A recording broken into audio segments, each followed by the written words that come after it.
Sweet and sour chicken po ang ating menu today. Ito po ang aking nalutong sweet and sour chicken.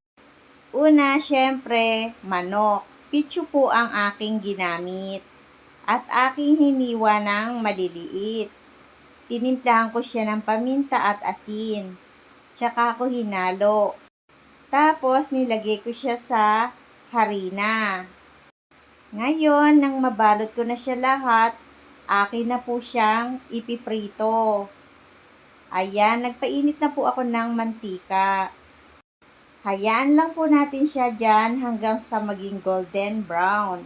Gagawa tayo ng sauce.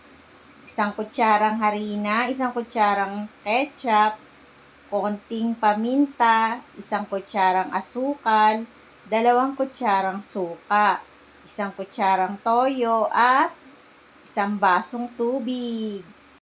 Ayan, haluin lang natin yung sauce. Ngayon, ilagay natin sa mantika ang bawang sibuyas at bell pepper.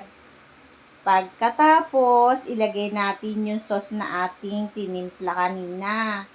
Nilagyan ko rin siya ng pineapple tidbits. Ngayon, ilagay na natin yung pinrito nating manok at timplahan natin ng konting asin. Ayan na po ang ating nagawang chicken sweet and sour.